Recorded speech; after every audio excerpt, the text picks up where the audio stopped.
Today, we're going to talk about undamped forcing and resonance. Before we do so, let's review some ideas from before about sinusoidal forcing. Here is the main result. Say that we have a second order linear equation, d squared y dt squared plus p times dy dt plus q times y equals some function g of t. We'd like to consider two special cases of such a function. First, say that g of t is an exponential, that is k times e to the rt. If r is not a root of the characteristic polynomial, then y sub p, which is a times e to the rt, is a particular solution to this equation, where capital A is k divided by r squared plus pr plus q. Second, let's assume that g is a periodic function of the form capital K1 cosine omega t plus capital K2 sine omega t. We can express this function g of t in the form capital K times cosine omega t minus theta, where capital K is the square root of k1 squared plus k2 squared, and theta is the arctangent of capital K1, k2 divided by capital K1. If a certain condition holds for omega, p, and q, then we have a particular solution in the form lowercase k1 cosine omega t plus lowercase k2 sine omega t. Moreover, we can express this particular solution of the form capital A cosine omega t minus phi, where capital A is k divided by the square root of q minus omega squared plus p omega squared. And phi is theta plus the arctangent of p omega divided by q minus omega squared. In the first case, where g of t is an exponential function, we call this scenario exponential forcing. In the second case, where g of t is a periodic function, we call this sinusoidal forcing. Notice that omega is called the angular frequency, 2 pi over omega, namely capital T, is called the period, and phi is called the phase angle. We'll see today that it is very important that the phase angle theta is different from the phase angle phi in general. Say that we have a second order differential equation that involves sinusoidal forcing. That is, our g of t is the periodic function capital K times cosine omega t minus theta. We've just seen that we can express the general solution in the form lowercase k1 times y sub 1 plus lowercase k2 times y sub 2 plus capital A times cosine omega t minus phi for some capital A and some phi. We'd like to discuss the qualitative behavior of such graphs. First, we have the idea of steady state response. By considering the trace determinant plane, we see that the origin, namely the constant function where y is equal to 0, is a sinc whenever p is positive. This means that all of our solutions y of t look like the particular solution, namely a cosine omega t minus phi for large values of time t. Second, we have some properties about the amplitude. Since all of our solutions look like this particular solution y of p, we can see that the amplitude of our periodic solutions look like capital A.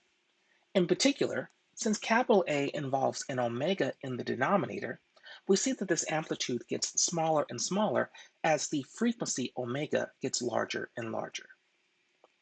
Next, we have some properties about the phase angle.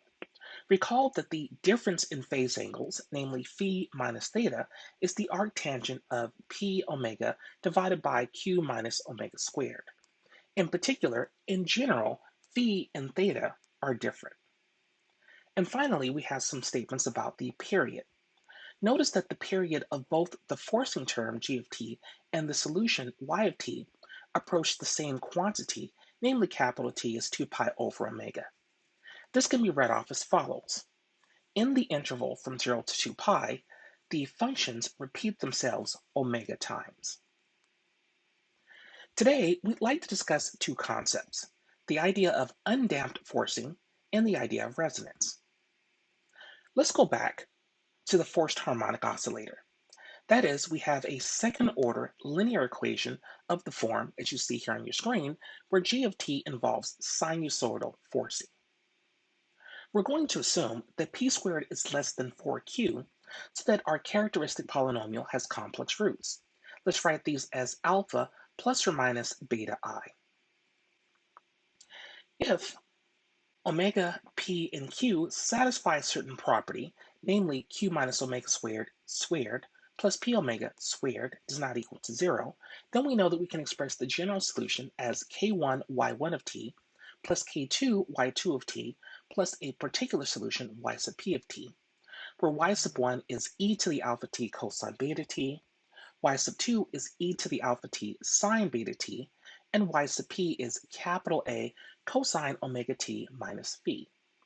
Notice that there is a dependence upon the amplitude capital K, the angular frequency omega, and the phase angle theta. Recall that our particular solution, y sub p, has a nice amplitude and phase angle. Namely, the amplitude is capital A, and the phase angle is phi, which we can express in terms of the original phase angle for our forcing function g of t, namely theta, plus a new angle, which we'll write as curly theta. This curly theta we can express in terms of omega, p, and q, as you see here on your screen.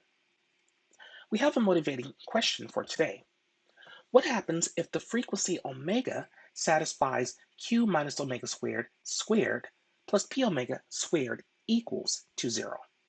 Then what can we say about the general solution to our differential equation? This leads us to the first of our two concepts today, the idea of undamped forcing. Our goal for the moment is to consider the solution y of t as we vary the frequency omega. Since we're assuming that p squared is less than 4q and we have complex roots, let's express p as negative 2 alpha and q as alpha squared plus beta squared. Then we can express this funny term q minus omega squared plus p omega squared in terms of omega, alpha, and beta. If there is very little damping, that is, p is close to 0 but p is positive, equivalently alpha is close to 0 but alpha is negative, then we know that all of our solutions, y of t, approximately look like the particular solution in terms of capital A cosine omega t minus phi. We'd like to know, how does A and phi vary as omega changes? We need to break everything into three regions. First, if omega is relatively small, that is, omega squared is less than beta squared. Next, if omega squared is equal to beta squared. And finally, if omega squared is relatively large, that is, omega squared is greater than beta squared. In these cases, we have slightly different behaviors for the amplitude capital A. Either capital A is approximately k divided by the absolute value of beta squared minus omega squared, or capital A is approximately k divided by the absolute value of p omega. Similarly, we can make a statement about our curly theta. In these three regions, either cosine of curly theta is +1, 0, or -1, and sine of curly theta is either 0, ±1, or 0. This means that since our phase angle phi, which is theta plus curly theta, this must be approximately equal to theta itself, that is, if omega squared is small enough, is equal to theta plus or minus pi over 2, this is if omega squared equals beta squared, or phi is approximately equal to theta plus pi. This is if omega squared is greater than beta squared. This means we have three different cases to look at in terms of the amplitude A and the phase angle phi. Notice that the amplitude A is very large when there is very little damping, that is, alpha is approximately 0, and the frequency omega is close to the natural frequency beta of the system. That is, omega is approximately plus or minus beta. This concept is known as resonance. The amplitude A, on the other hand, is very small when the frequency omega gets very large. The phase angle phi is approximately equal to theta. That is, that we expect the forcing term g of t to be in sync with the particular solution y sub p whenever the frequency omega is small. That is, omega squared is less than beta squared. On the other hand, the phase angles phi are different from the phase angle theta in the other cases. If our frequency omega is near resonance, that is, if omega is plus or minus beta, then phi is approximately equal to theta plus pi over 2. That is, the phase angles are 90 degrees out of sync with each other. If the frequency omega is very large, that is, omega squared is greater than beta squared, then the phase angle phi is approximately theta plus pi. That is, our frequencies are approximately 180 degrees out of sync with each other. Here you see on the screen a link to a YouTube video that actually illustrates all of this behavior. What's happening here with the amplitude and also what's happening with the phase angles phi and theta as you vary the frequency omega. This video gives a nice demonstration of someone who is varying the frequency omega to see how the amplitudes and the phase angles really do change in a real life example. Let's go back to the moment and take a closer look at our amplitude capital A. Remember that the amplitude is very large when there's very little damping, that is P is approximately 0, and the frequency omega is close to the natural frequency beta of the system. Again, this is known as resonance. You can see here on the screen a plot of the amplitude A as a function of the frequency omega. Here you have a vertical asymptote when omega is equal to beta. This is when you expect the amplitude to get very, very large when your frequency omega gets very close to the natural frequency beta. Here's another nice video from YouTube that once again illustrates what happens with the amplitude, but more importantly, illustrates what happens with the phase angles. Here you have a very similar situation to the last YouTube video where you have a mass on a spring, but now this video really does illustrate what happens with the phase angles. When the frequency omega is very small, the phase angle phi is very close to the phase angle theta. Once the frequency omega gets very close to the natural frequency beta, we then see that the oscillations are 90 degrees out of sync.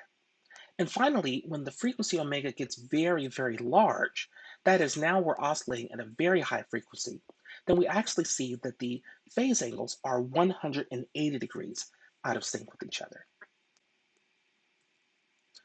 Let's now take a closer look mathematically at this concept of resonance.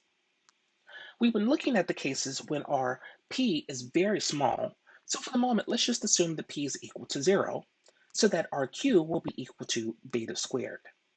We'd also like to see exactly what happens when we oscillate at the natural frequency of the system, so let's just set omega equal to beta for now.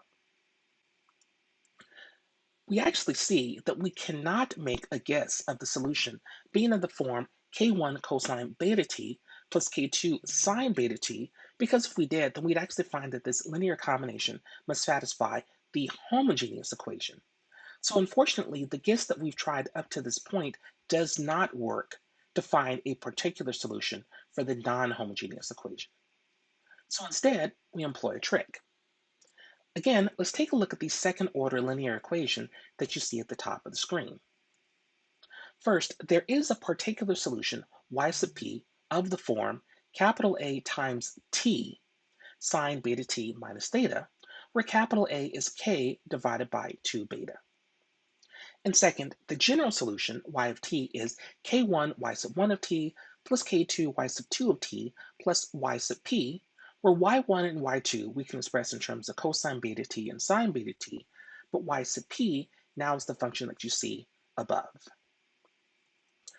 As a corollary, let's note that the particular solution, y sub p, is 90 degrees out of sync with the forcing term, g of t, which is k cosine beta t minus theta.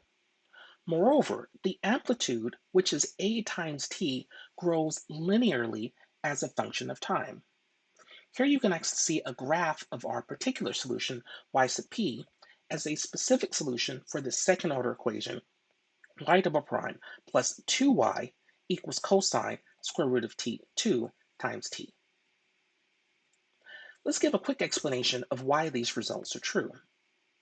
First, using the angle addition formulas, we see that we can actually express g of t as capital K1 cosine beta t plus capital K2 sine beta t. This is just undoing the ideas that we had in our previous lesson.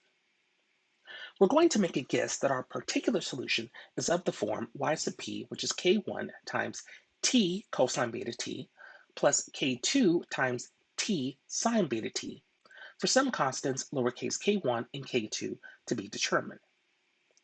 We then have the following derivatives, namely y sub p, y sub prime of t, and y sub double prime sub p of t, which we can now say yp double prime plus beta squared y sub p equals 2k2 beta cosine beta t minus 2k1 beta sine beta t. Since we want to set this equal to g of t, we're going to pick 2k2 beta equal to capital K1 and negative 2k1 beta equal to capital K sub 2. This means that we can solve for lowercase k1 and k2 and plug this back into our guess up above to actually find that y sub p must be capital K over 2 beta times t times sine beta t minus theta. We'll end today by mentioning that there are some applications of all of this. One application in particular you might be interested in is how to use the concept of resonance to shatter a wine glass. Here we have a link to a YouTube video where a scientist explains the concept of the natural frequency of a wine glass and now using this to have resonant forcing to actually shatter the glass. This is a very interesting video that actually uses high-speed photography to really take a look at how the wine glass does shatter. Thanks very much for watching.